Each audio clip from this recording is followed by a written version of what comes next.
Minnesota. And I finished my 4-year Med Peds training in 2018 and now work as a hospital doctor, both for internal medicine and pediatrics at the university and at several other kind of sites throughout both the Twin Cities, as well as an IHS facility in South Dakota, and do a little bit of international work as well. So I'm happy to kind of take questions on any of those aspects. I know that if there's anyone who's interested in talking a little bit more about what internal medicine pediatrics combined specialty is, it's a bit of a specialty mostly of the Midwest, though it's expanding. So I can talk a little bit more about what that training looks like if people are interested in kind of what sets that apart from things like family medicine or the categorical programs. And any other questions that are on your guys' mind?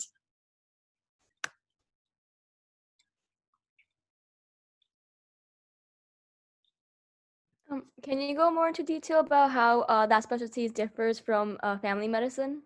Yeah, absolutely. So, so Med Peds, as it's shortened, is a 4-year training program that combines both internal medicine and pediatrics components into 4 years, like I said. So the categorical programs are each 3 years long, and Med Peds kind of picks and chooses from the highest yield things in both of those rotations, or both of those sides, I should say, and kind of squishes it all together into a 4-year training program. So at the end of your 4 years, you are eligible to be board certified in both internal medicine and pediatrics, and kind of the options in terms of work are really variable in terms of whether you want to work in a hospital setting, if you want to work in a clinic setting, a combination of those, all of those are possible. I think one of the things that really differentiates Med Peds from family medicine is the amount of inpatient time and the amount of like hospital time that you get training in. So Med Peds tends to focus a lot on very sick, complex, hospitalized patients, and so you get more comfortable with higher acuity. Whereas family medicine, the training tends to emphasize clinic and outpatient care, as well as mixing in a fair amount of obstetrics and gynecology, which as Med Peds docs, we don't have rotations or training in really. I think one of the kind of other differentiating factors between Med Peds and family medicine can be the kind of concept of transitions care, or populations of folks that either used to die from childhood illnesses and are now living into adulthood. And so I think Med Peds in particular is a really robust training to be able to care for this complex population. So that includes folks with sickle cell disease, with cystic fibrosis, those with Down syndrome, which previously were just not living into adulthood. And so many of our therapeutics these days mean that we're able to adequately take care of those patient populations, along with those children with complex care needs that are now surviving into adulthood and need someone who's more familiar with how to deal with adult problems like high blood pressure and diabetes.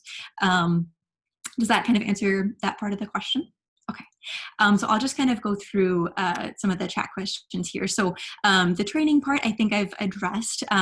Like I'd mentioned, it's 4 years in total, and a lot of it is inpatient focused. However, most of my colleagues, 70% of my class ended up going into primary care. So I think it trains you well to do both inpatient and outpatient medicine, but it tends to be a little bit more inpatient heavy during the training process than something like family medicine. My personal journey to medicine.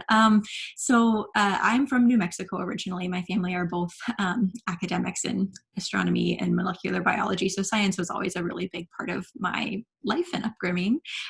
In undergraduate, I kind of explored research a little bit, actually in my mom's lab, and I found that I was just terrible at it, and it just didn't get me excited, and I wasn't very creative when it came to research sort of medicine. And so that helped me kind of switch gears a little bit to realize that wasn't exactly what I liked, to spend some more time with our local family doc in the small town in New Mexico I grew up in, to see that I really enjoyed the patient interactions and thought that kind of the clinical aspect of medicine was really fascinating, and thus decided to apply to medical school. So I did my medical school training in New Mexico, and then because internal medicine and pediatrics really wasn't a specialty in the Southwest, and it was kind of a new discovery for me, I kind of traveled pretty far and wide during the residency application process to find a place that really clicked with my needs, and that turned out to be Minnesota.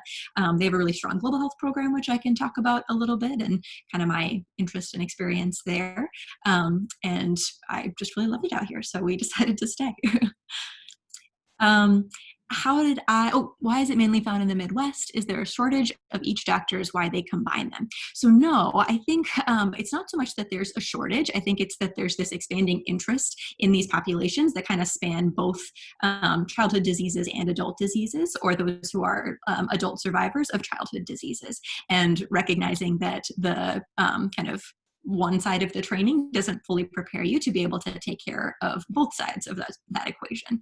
And so in terms of why it's mainly in the Midwest, I think it just kind of started out here and then has kind of trickled out. Now there's more programs across both the East and the West Coast, but there still tends to be a really strong family medicine background and strong family medicine programs in places like the Southwest. So I think part of it is just a little bit of a culture shift between all these places in the US that have just led to that. But MedPeds is expanding. I think when I initially applied, there was maybe 60 programs or so, and now I think there's over 80 programs throughout the US that are trying to accommodate this kind of training and interest in this wide breadth of the population and just sicker patients in general. This next question here, how did I know I wanted to go into this specialty?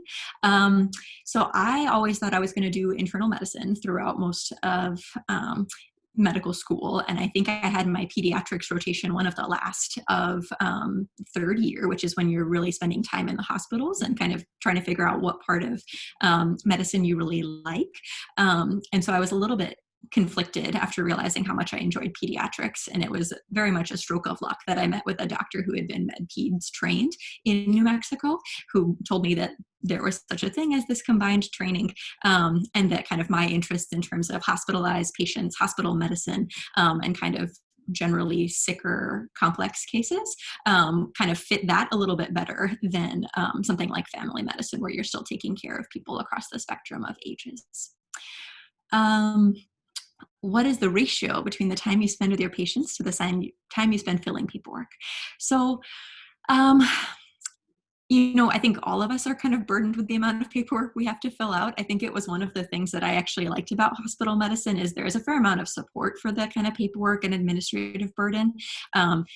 My position with the university is salaried, which means that there's a little bit less kind of pressure to create what's called RVUs, or relative value units, in terms of your patient care and how you bill and code, which can be a pretty burdensome part of either inpatient or outpatient medicine, is how do you kind of account for all the work that you're doing with patients. So those who are in salaried positions to some extent really don't have to spend as much time working on getting good and understanding and really proficient at that kind of coding and paperwork aspect of it.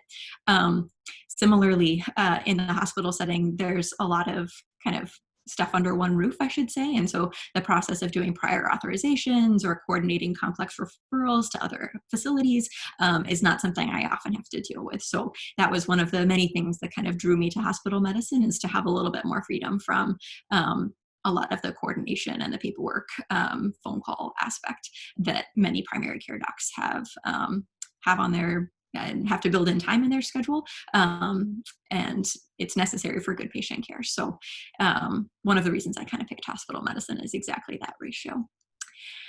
Are all residencies in MedPeds, or do they have similar curriculum? So most of them do. It's an ACGME requirement, which is kind of the governing body of all residencies, to have a certain proportion of inpatient and outpatient. And because it's kind of these two kind of training silos of internal medicine and pediatrics squished into one, there's a little bit less flexibility in terms of what the overarching curriculum for the 4 years looks like. It's a lot of inpatient medicine, which is, I think for some people exactly what they'd like and what they want to be proficient in.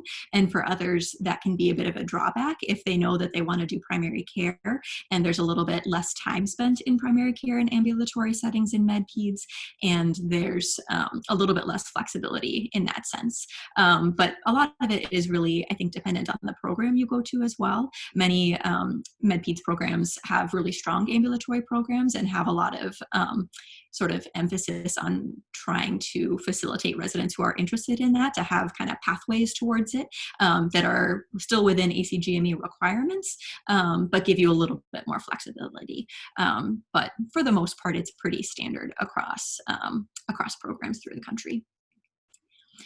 Elaborate a little bit more in terms of, can you work in hospitals or more so in clinics? I think I might have covered this okay. So you can work in any settings as a med peds doc.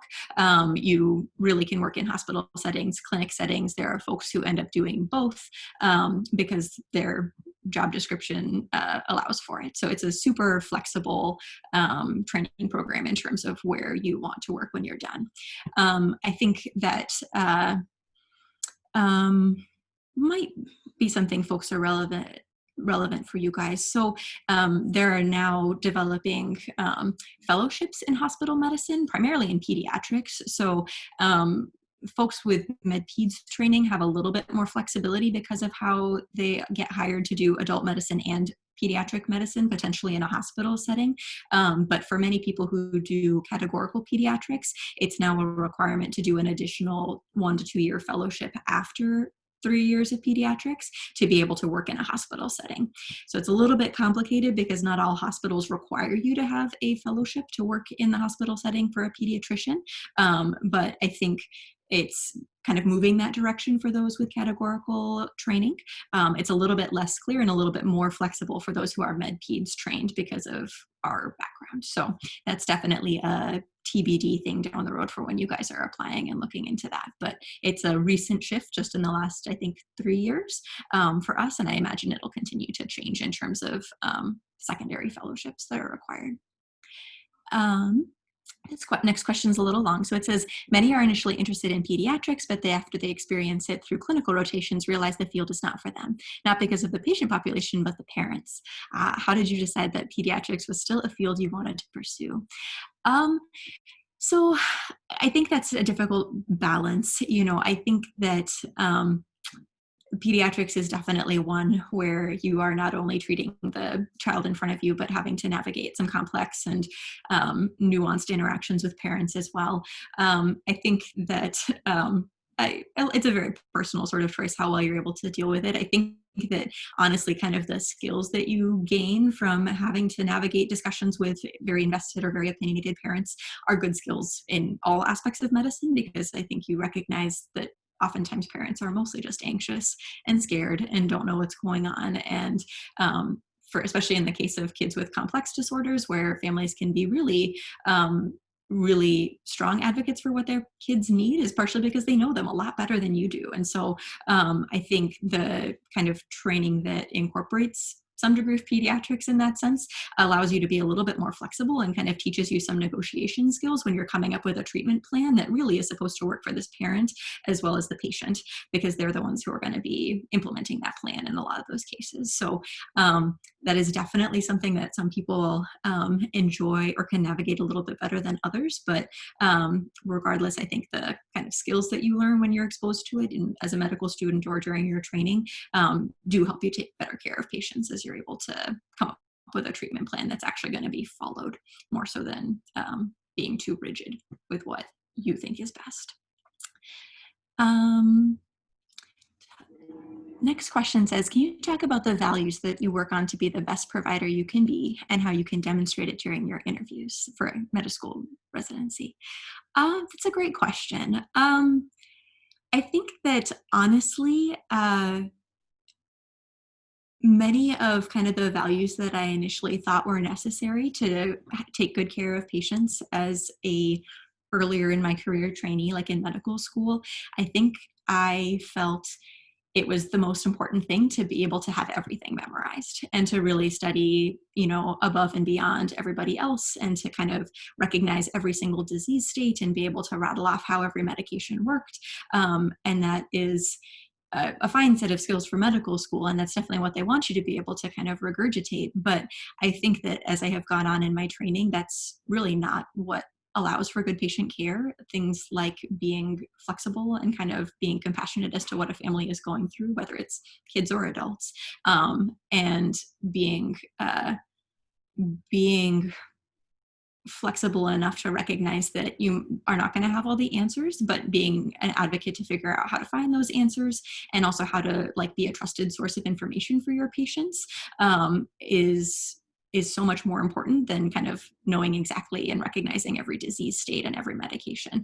And to be able to kind of be there for your patients emotionally, and to be able to walk with them through really difficult times, and be able to advocate for them in terms of the larger structural reasons that their health is compromised, in a community setting as well as like on an individual basis, are, I think, things that have translated into making me a better provider over time. It's not so much memorizing diseases and medications. So in terms of how to kind of convey that in interviews, I think that's that's going to come across to kind of your the people that you're interviewing with. I think getting as much, you know, experience as you can and figuring out those kind of things that you're passionate about, but doing those things that you're passionate about, it'll come across in your interviews. I think you shouldn't feel like you have to fake it. You should just find that thing that you're passionate about, and it'll translate to patient care as you kind of work on it. And that comes across so much more is the authenticity in your interviews, than anything else, but it's very individualized. Next question was, how does neonatology differ from pediatrics? Is there a way to specialize in neonatology and internal medicine?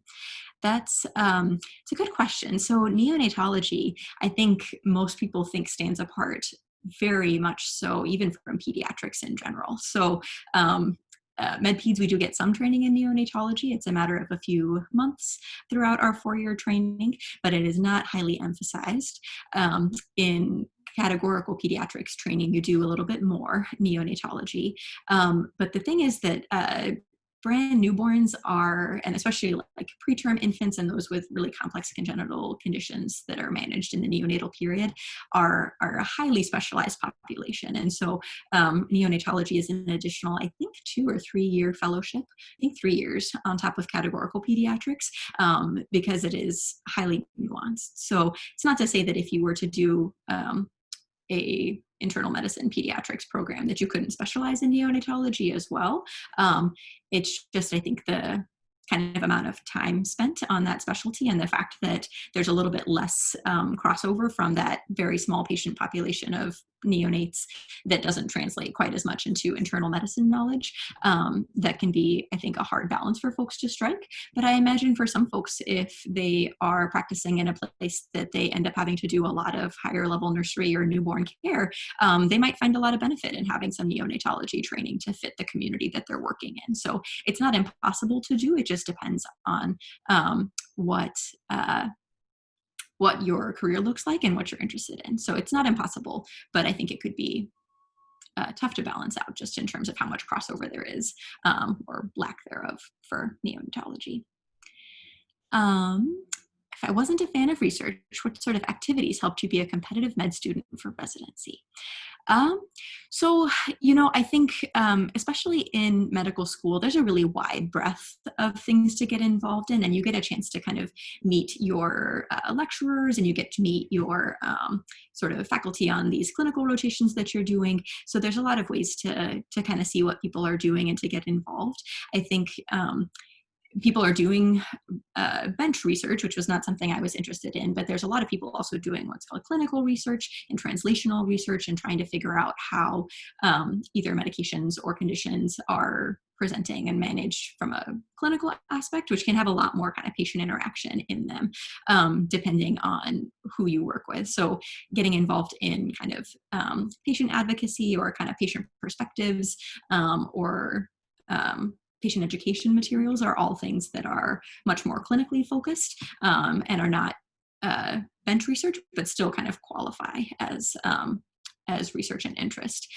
Similarly, in medical school, there's oftentimes a lot of student-run volunteer programs. So there's opportunities to get involved for, I think the University of New Mexico had a student-run clinic for the homeless that was entirely student-run at all levels of administration, except for the preceptors who came in. And so that was an opportunity to get involved in terms of the larger structure of how a clinic can operate, but also you got to be on the front lines of actual patient care and getting feedback from preceptors at that sort of level. So so there's a lot of different kind of ways to put those things together if you're interested in.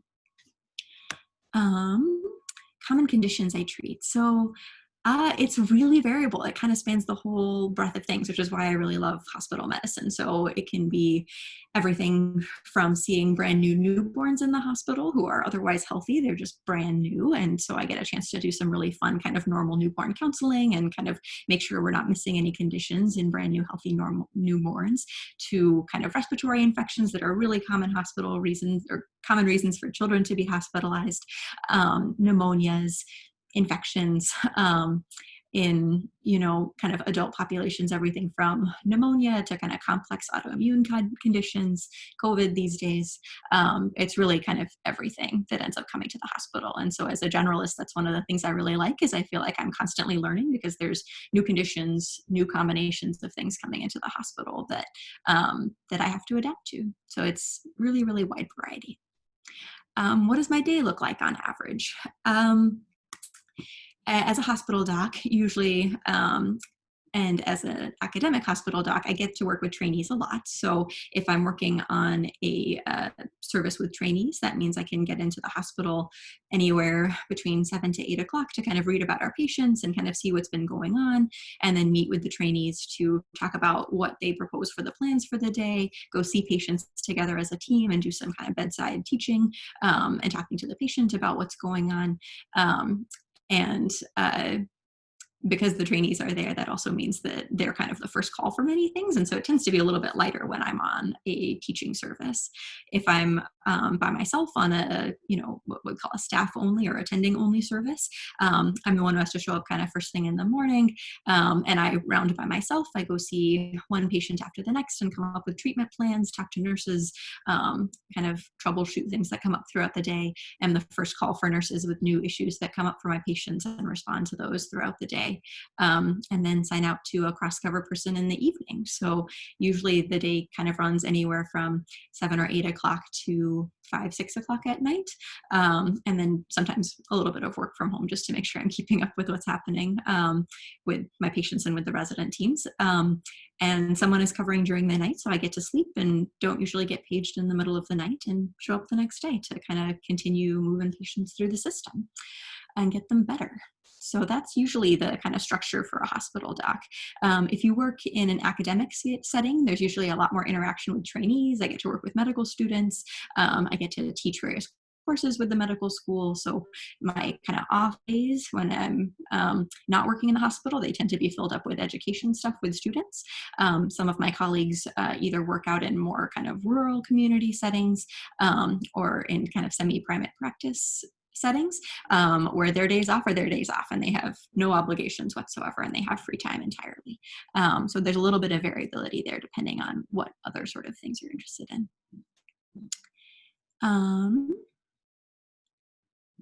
Someone doesn't have good or great grades or have not done a lot of research. What is something they could do to either balance that out or overshadow it?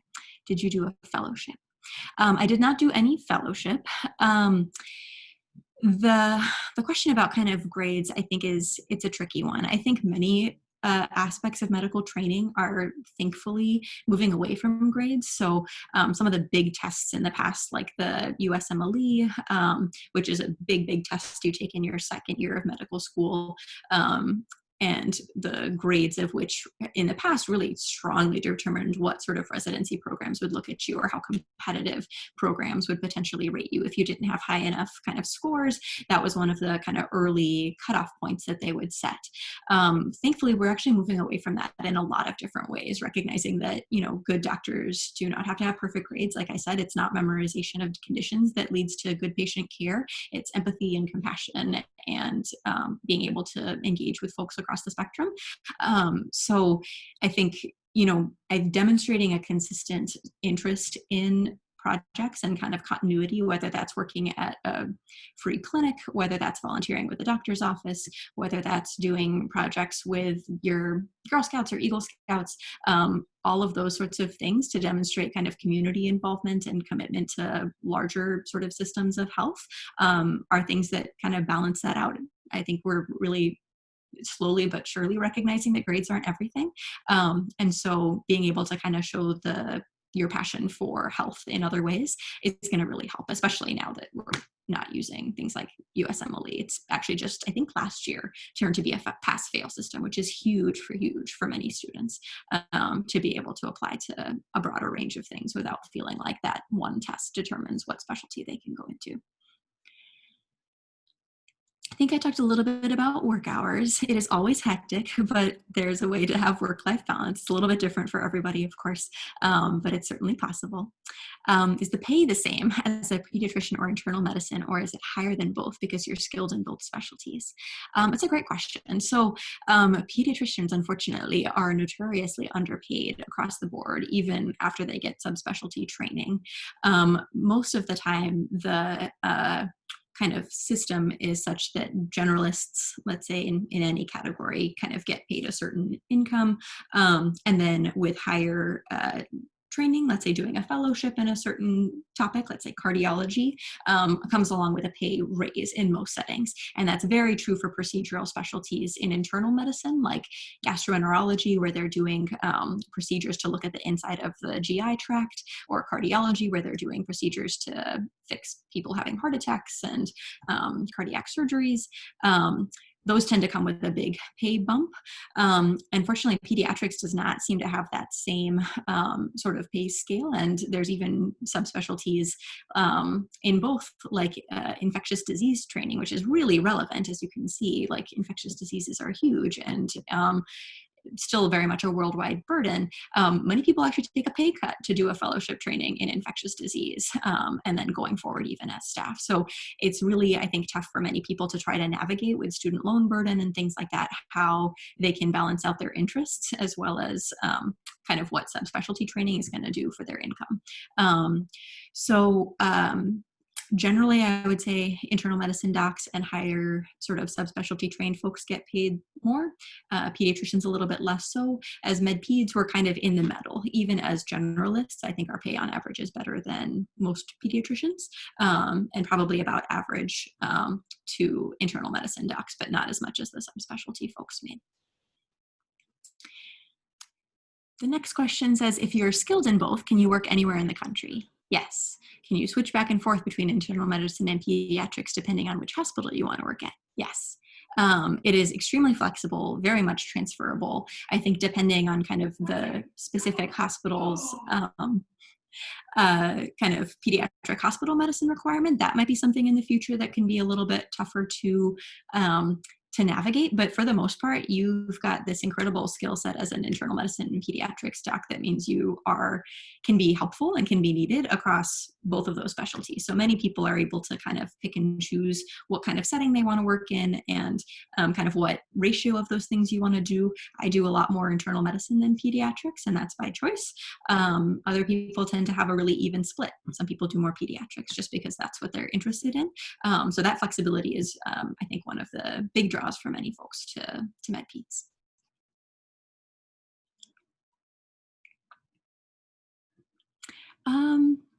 Quality to be a med peds doctor. I mean, so much of it is really dependent on you. Like, so yes, pediatricians definitely love kids, and certainly internal medicine doctors might not be as excited about little kids or having to deal with parents all the time. But it's not universal. I think that, there are skills that you get from dealing with both.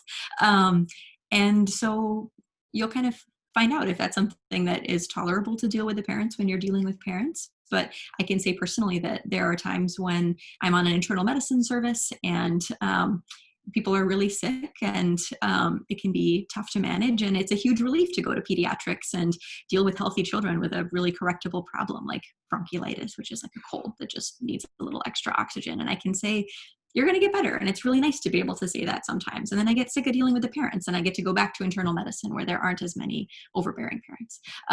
So it's kind of a nice balance in terms of which parts you get to like. But yeah, it's kind of up to you. Favorite procedure. So I'm actually not a big procedure person. There are a lot of procedures that we get to do as generalists, and that are kind of your baseline that you get signed off of after you finish residency that you can do. So those include procedures usually essentially taking fluid out of places they're not supposed to be, or to get samples of fluid. So that can include what's called a paracentesis, which is taking fluid off of somebody's abdomen, wherein the abdominal cavity is filled up with fluid. And you can use an ultrasound to kind of see how much fluid there is and use a long needle to get a sample of that to send it off for testing, looking for infection and the reason that that fluid is accumulated. There's another one called a thoracentesis, which is, thora means chest cavity. So when fluid is accumulated in the lung or around the lung, and you want to get a sample of that, you use that same super big needle and get a sample of fluid from around that lung space to figure out why that's there. And putting in really large IV lines is another thing that we do frequently in terms of that training. And the last one is probably called a lumbar puncture, which is getting a spinal tap, which is where you get fluid from around the spinal canal to look at testing. And both internal medicine and pediatrics docs do some of each of those. Internal medicine docs do, I think, a fair amount more procedures on a day-to-day basis besides lumbar punctures. But in either sort of training, you get signed off on those sorts of procedures. And if you're interested, there are certainly opportunities to get a lot of practice. Our hospital actually has a procedure service for general internal medicine doctors or med-peds trained doctors who essentially go out and help everyone else in the hospital to get those procedures done. So they just do one procedure after the next because that's something they're interested and skilled at. So it's very possible to kind of work in procedures if you're interested in that. Opinions regarding MD versus DO. Oh, no. I mean, I know many fabulous DOs. They get a lot of extra training when it comes to the manipulation techniques, which is something that as an MD, we get no sort of training in, which is fascinating. And I think that, their training is different. Having not been a DO myself, I can't speak exactly to that, but they're excellent physicians. No question. Do you think your undergrad major helped prepare you for med school? I think to an extent it does. So I did my undergraduate in biology, and I had a minor in psychology and neuroscience, I think. And so it was definitely helpful to have done biology courses because that's such a big part of the first 2 years of medical school. There's a lot of biochemistry and things like that if I was learning it for the first time, I think that would be hard. But also in terms of preparation for tests like the MCAT, you end up having to take those classes as well. So I would say that if your interest in terms of like undergrad is in engineering, is in the humanities, all of those bring a really interesting and really helpful perspective to medicine, that I have many colleagues whose undergraduates were in something that was outside of the field of biology, and they bring so much to the table. Your training in medical school and like just preparing for the MCAT does really even out the field in the end. So study what you're passionate about in early sort of undergrad stuff. Eventually it really all does even out. And especially now as I do kind of interviews for folks applying to our med-peds residency, it's always really fascinating to hear about people's undergraduate training in something else besides medicine. And we want people who are well-rounded to bring a fresh perspective of how we can improve patient care and improve things. So it is not a strict thing that you have to major in something like biology to be successful as a doctor. It's the next one here. Sorry, I lost track. I think med-peds are great for those in the 18 to 20 range, too young to see an adult doctor and too old to see a pediatrician. That's true. And I think that's one of the areas that I think many med-peds docs find a particular interest in, especially if you can imagine kids who have a complex condition. That means that they're very reliant on their parents, but they're kind of transitioning and they're 18 years old. They're officially, considered an adult. But if they don't have either the cognitive or physical capabilities to take care of themselves, who's helping? And how does that work to foster autonomy and to foster independence for these kids? And that is definitely a tricky sort of age range that as folks get older, it's tough to navigate for a pediatrician if they're not familiar with it. And so there are many docs who get med peds training specifically to kind of deal with that specific age range and to think about folks with those complex disorders of childhood. How do we get them to be successful adults when there's a lot more than just a single patient at play? And you have to think about their family and think about their community and how they get, how their life lived. So that's very true. I think med peds is very well suited to that age range. That's about student loans. I definitely did have to take student loans out. I am doing the federal student loan repayment program, and I'm a little more than halfway through that process. Certainly there's a lot of anxiety about kind of student loans and how this is going to work in the long run. And there's a lot of discussion kind of, especially in the past year, with the Trump administration versus what's coming up with the Biden administration in terms of what student loan forgiveness can look like and kind of how to minimize the burden on folks who are taking student loans out to, pursue careers in medicine and in public health and in ways that are supposed to contribute to society. So it's a tough balance. I mean, I don't regret taking out student loans. I very much think that for most physicians, their pay is going to be able to pay that back. I think COVID has made things really, really difficult for many people, and there's many private practices and many groups that are suffering financially that puts things like student loans in the forefront of a lot of people's minds. So it's super individualized, I would say, but it's definitely a changing field in terms of what student loans and student loan forgiveness can look like depending on your field in medicine. Let's see, can you go through a small case study of what you normally see and how you go about the diagnosis and treatment plan? Let me try to think about this. Sure. So I think, as a hospital doc, you're getting a lot of sort of calls from the emergency department is usually where your admissions are coming in from the hospital to stay in the hospital. And so oftentimes I'll try to think. I've got an example from out at IHS where I was working just last week that kind of comes to mind here, which was this elderly woman who had a history of heart failure, had a history of diabetes, high blood pressure, and had some hip replacements and other kind of mechanical injuries and things like that.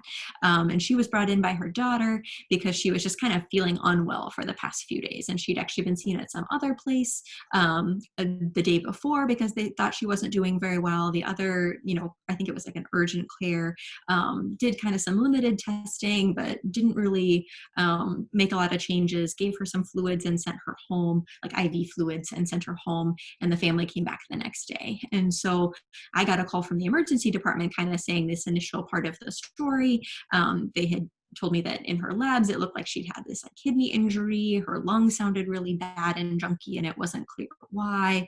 And she just was so tired and couldn't really talk. And it wasn't clear kind of what was going on for her. So when we kind of get that initial call, I went down to see the patient and kind of chatted with the family to get a better story, and kind of taking the kidney injury as an example. I kind of made sure to get information from the history about kind of what could be causing this kidney injury. Was she dehydrated? Was there too much fluid? And it was her heart failure that was also causing kidney problems, and doing a really good physical exam to kind of get more information about that. And then kind of taking another step to look at her labs, looking at her imaging, trying to put together which one of those things really fit with the list of possibilities for this kidney injury, and then adding other tests along to give me kind of answers to fill in those gaps that weren't there yet. And then getting this patient into the hospital and make sure that we're thinking about every one of those conditions on the list and how we're going to manage them, and make sure that we're not forgetting that she also has diabetes. What are we going to do about that in the hospital? What are we going to do about her diet in the hospital? What are we going to do about her fall risk as she's kind of trying to get up and down from the bathroom? How do we make sure she's safe in the hospital? And then a little bit of time. So getting some labs the next day, seeing how things change over time, seeing how much she pees with this kidney injury, seeing how her breathing changes over time. And then kind of once you get some of that kind of next round of information back, you kind of adjust your diagnosis and you kind of adjust your treatment plan going forward. So I think that's hopefully simple example. I guess I realize I'm not sure how much experience you guys have in this, but that a lot of it is really kind of a fundamental part of it is your history and your physical exam, and then kind of trying to be thoughtful and careful about what, you know, lab tests are going to be helpful, not just getting every lab under the sun, but kind of having a strategic approach as to how to deal with these, and then kind of updating things along the way. And as patients get more complicated and have more medical conditions, you have to think about how all of those medical conditions could be interacting and how you have to take into account how they affect each other in your treatment plan. So I think whether you're going to pediatrics or internal medicine or any other specialty, those are all kind of dynamic processes that you kind of come up with a framework for thinking about all through medical school going forward, and then you kind of narrow based on what you end up doing. How do you balance your personal life and your career? Do you think the whole process was worth it? I do think it was worth it. I absolutely love my job. It's definitely difficult, and this last kind of 8 months in the context of the pandemic has been really tough and really trying. But I feel like the kind of people who go into medicine are my kind of people, in terms of those who are enthusiastic, who are giving, who are compassionate, who are really, you know, strong-willed when it comes to bettering people's lives. And so being surrounded by that day in and day out gives a lot of sort of strength to keep up the hard work of medicine. And similarly, I feel like many of those people are trying to help come up with structures in work that support being able to have a work-life balance. And so it's certainly a work in process, and there's also differences of opinions in terms of what that looks like. But at least personally, I feel lucky to say that many of my colleagues want us to have a good work-life balance and want to make work as tolerable as possible and make sure that we've got time with our families and things like that. So everyone kind of finds that balance a little bit differently in terms of what parts of their day and what kind of aspects of their career are really going to be the most meaningful for them. But I definitely think it was worth it. Opinions on issues of healthcare inequity. Oh my goodness, that is a whole separate talk. I think it is definitely rampant. It is unquestionably a problem, and it is unquestionably really deep-seated in medicine, as well as our kind of day-to-day society of systemic and systematic racism and inequality and disparities. I feel very lucky to get to work alongside people who are thinking about this from lots of different angles, whether that's, you know, research-based interest in figuring out health inequities versus community level sort of engagement in looking at housing inequality, to kind of community basis for like the campaign against racism. Minnesota Doctors for Minnesota Doctors for Health Equity, that's the group. There's literally dozens of them, and all of them have kind of different projects and angles that they're working on to advocate within the system, which is nice. But it is a really prevalent problem, and definitely takes all of us kind of thinking about how to work at this and to not lose some of the momentum that's been generated, especially in this past year with George Floyd, with the pandemic, with all of this, to kind of make sure we don't lose focus and keep working on these things, because it's going to be a long time coming to actually fix or to lessen those disparities, I should say. Did I ever consider becoming a PA? I didn't, but I think mostly because I didn't know that it was a thing at the time.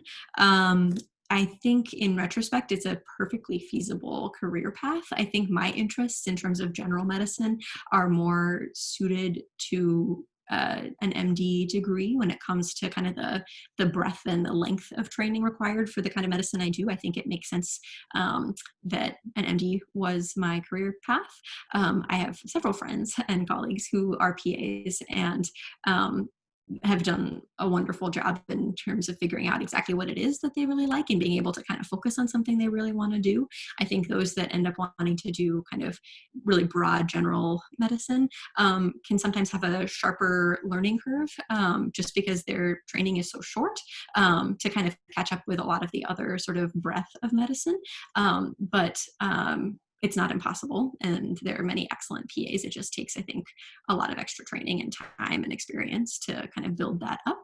And then there's others who are able to kind of focus on specific sort of niche things. Like one of my very close friends is a PA in orthopedics. And so she gets to be involved in surgery. She gets to be involved in the clinic sort of setting. And she's, very much specialized when it comes to orthopedics, but it fits really nicely in terms of her kind of work-life balance and in terms of how long the training was. It made a lot of sense with what she wanted to do long-term. So definitely an option. I think that it's just variable depending on kind of what kind of medicine you'd like to do and kind of how much autonomy and oversight you're willing to have. As PAs always have to kind of, or almost always have to work with a physician and oversight in that sense. All right, I was going a little fast because I realized we only have 45 minutes and there was a good number of questions. I think that was